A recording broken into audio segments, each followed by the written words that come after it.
הורים התחילו לבקר בחצר וילדים שיחקו כל הערב ולבנה מעל לבנה בנו בית.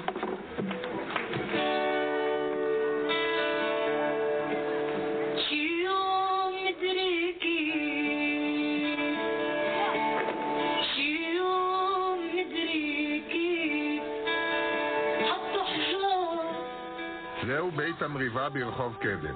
בקומה העליונה התגורר השחקן יוסף שילוח, שהגיע לכאן לפני 25 שנה לממש דו-קיום בין יהודים וערבים. תחתיו גר סולימן, אביו של דאוד. כשהתחתנו רועדה ודאוד פלשו לחלל נוסף ושיפצו אותו לבית. וילה הייתה בית שלי. סידרתי הכל. כמה חדרים? 2 חדרים, בסלון גדול, ומטבח. וארונות חדשות גם, שמתי. ארונות חדשות. ושירותים גדול, עם המקלחת. סידרתי הכל. לפני 4 שנים החתים שילוח את סולימן סוואף ואת בנו על הסכם בכתב יד, לפיו התחייב לספק להם במקום אחר דירות בנות 2 ו2.5 חדרים. דאוד סוואף, מובטל ברוב ימי החודש, מוכר כצורך סמים ובעת החתימה על ההסכם לא היה מיוצג על ידי עורך דין. פתאום בלילה חתים על נייר, אני לא על מה, אני לא יודעת על מה חותמת. שילוח רכש כמסוכם דירה לאב סולימן, אבל הבן דאוד המשיך בסירובו להתפנות. גם היחסים בין האב לבן התערערו ודאוד נותר בודד במאבקו. הסירוב למלא אחר תנאי ההסכם הוביל בסופו של דבר את המשפחה אל הגינה הציבורית. אתה יכול להשאיר לך מהפרה. בסדר, תאמין לי. זה כמו המובטלים בשדרות שתופסים אותם עם המלבורו ביד אומרים, מה יש להם מעשן מלבורו, כוס אמו שילך לעבוד. מכיר את זה? אבל אתה לא מובטל משדרות. לא חשוב, אבל רואים פה מלבורו, בוא עשיר, מעשן מלבורו, גוזל, זורק אנשים מבתים, תראה מה זה, איזה מניאק זה. הוא אמר לי, את תשבי בבית בסקירות, אחרי שנה אני מוצא לך דירה, שהייתי אני בקדם. ככה אמר לי, רק שנה, אחרי שנה אני מוצא לך דירה. שילוח טוען שהציע לדאוד סוואף כבר 9 דירות תמורת הדירה ברחוב קדם, אבל את כולנו דחה. מישהו מסית את המשפחה, מאשים שילוח, ומשתמש בה לצרכים פוליטיים. Excuse me, madam. Welcome, have a look. Nice place. Very nice place, especially. The bed we clean every day. Every day is beautiful.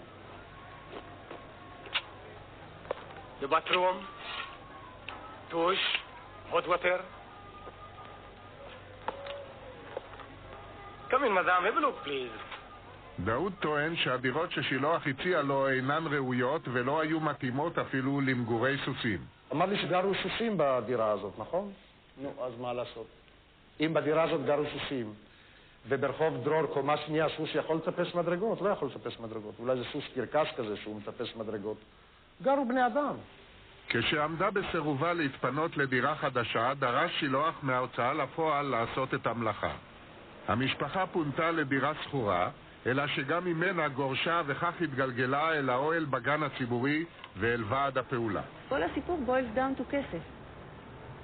פשוט הבן אדם רצה לקחת את הבית ההוא שהוא פינה את כל המשפחה. אנחנו יודעים שהוא מכר אותו ב$1,750,000 לחברת משכנות יפו. יש לנו פה, בזה שנתנו לכם את הסרטוט של איזה מתכננים להכיר שם 11 דירות ב3 קומות מפוארות עם פרגולות, עם גינות תלויות, והוא זרק אותם לרחוב. אתם חושבים להישאר הרבה זמן? ככה הוא רוצה יוסף שלובה. אבל אני לא הולכת. אני יושבת פה, אני רוצה דירה, רק. אני עובדת מפה, רק על דירה. No problem, sir, please. אבל יש פרובלמס, ואת הפרובלמס עושים לשילוח בעיקר מיכל שוורץ וארגון הפעולה הדמוקרטית שבו היא פעילה מרכזית. גברת מיכל שוורץ שאלה אותי מתי הגעתי לארץ, אמרת שאני הגעתי בשנת 50, אז היא אמרה לי, אתה צריך לעזוב את הארץ. כל מי שבא אחרי 48 צריך לעזוב. אז אמרת לה, אבל אני חי פה, יש לי ילדים, נולדו לי פה. אמרה, ביפו לא יגורו יהודים. הבעיה היא לא יהודי וערבי.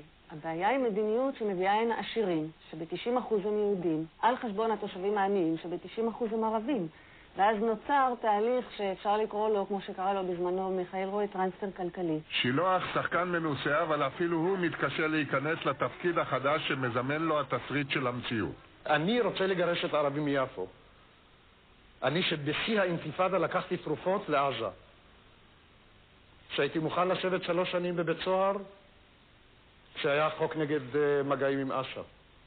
אז אני רוצה לגרש את הערבים מיפו. אתה מבין? אל סבר הוא עיתון דל תפוצה שמוציא לאור ארגון הפעולה הדמוקרטית. זהו בן דודו של דרך הניצוץ, עיתון שהיה מזוהה עם החזית של נאיף חוואטמה ונסגר בצו מנהלי. צ'ה גווארה ממשיך להביט מן הקיר, ואפילו התיק האופנתי מזכיר את המהפכה. את לא מפסיקה להיות מהפכנית. מה לעשות? האנשים האלה לא עובדים בחיים שלהם. את העיתון שלהם קוראים 40 איש ביפו, ולא ייתכן שכל אחד מהם נוסע במכונית מפוארת, עם משרדים, עם פקסים ועם מחשבים. מישהו מממן להם את ההוצאות האלה, והם חייבים לבוס שלהם כתבות בעיתונים. פרשת דרך הניצוץ הסירה את הציבור בשנות ה-80 לאחר שנחשף כי אורחיו הישראלים של העיתון משתייכים לחזית. אסף אדיב, רוני ויעקב בן אפרת ומיכל שוורץ הוציאו לאור את דרך הניצוץ בעיצומה של המלחמה בלבנון. הם נעצרו בכתב האישום יוחס לחלק מהנאשמים מגע עם סוכן זר הפעיל בארגונו של חוואטמה. הם נידונו בעסקת טיעון לתקופות מאסר שונות. מיכל שוורץ ישבה 1.5 שנה. ומה שלום נאיף באמת?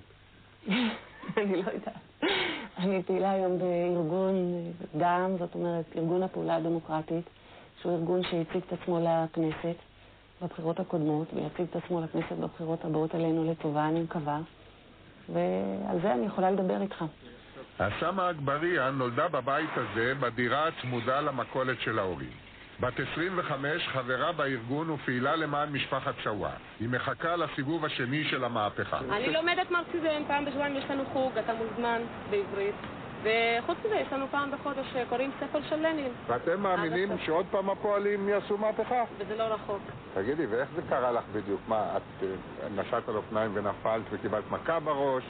או שהיית במטבח ונפל איזה שיר חם? לא. על הרגל? איך קרה לך שפתאום נכנס לך הג'וק הזה? זה נכנס לאט לאט דווקא.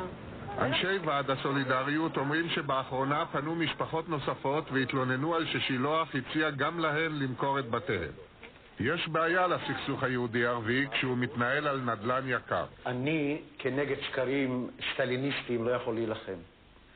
אני דיברתי עם אמל מורקוס, והיא אמרה לי שאל סבר, מיכל שוורץ, אמרה לה שיוסף שילוח כבר לא שחקן, הוא מתווך דירות ביפו. אז אני מוכן, זאת אומרת, אני לא יודע מה, אתה רוצה לקחת אותי איך קוראים לזה? לא גרפולוגיה.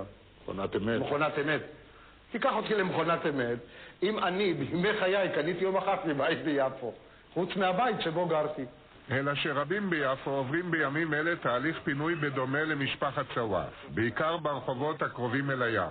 בוא, שמעתי על סמית קנדי, על משפחת קנדי, גם פה עושים להם בעיות. הוא גר שם כבר 50 שנה, מה פתאום באים וככה לא לקחת אותו הבית עכשיו, לזרוק אותו. איך קוראים לך? קנדי סמית. למה קנדי? החלפתי את השם ב-72, החלפתי את השם. מה היה השם הקודם? השם הקודם היה זעזוע, והילדים שלי היו קטנים, שמתי אותם בבית ספר, אז לא רציתי שיצחקו עליהם ילדים, יגידו זעזוע, זעזוע. אז החלפתי את השם לקנדי. והשמות שלהם גם כן שמות של אמריקאים. אני אהבתי את משפחת קנדי, אז קראתי על שמם כולם, ג'וני ורוברט ואדוארד. אביו של קנדי נכנס לבית כשעוד היה חורבה לפני 50 שנה. הוא רכש זכויות מעמידר, אבל הניירות עבדו וגם עמידר הסתלקה. היום שווה כאן הקרקע מיליונים. מיליונים, אבל שווה, אבל אני חייתי עם העכברים כאן 20 שנה. כל הילדים שלי היו בבית חולים מהעכברים. כל הילדים שלי, אחד.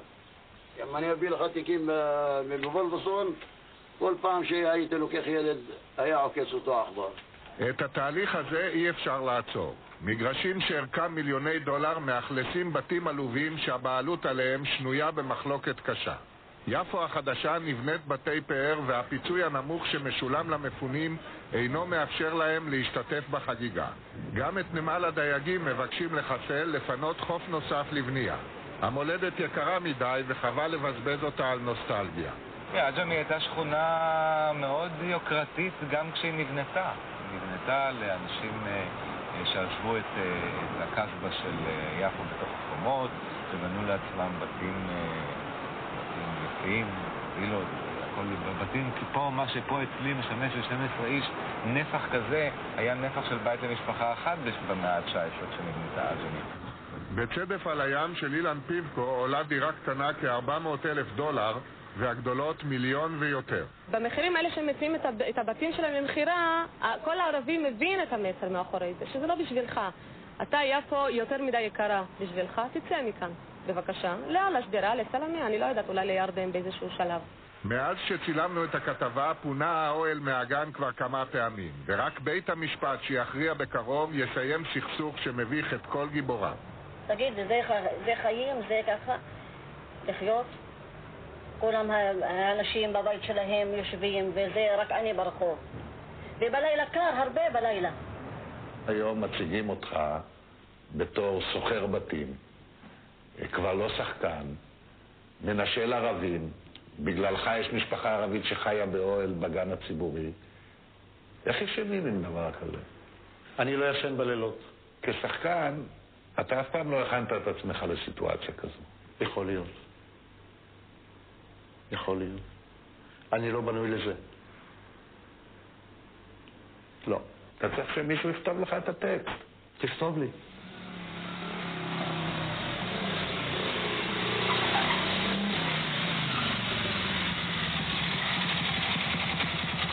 أهلا نيتو. أهلا. تسلم.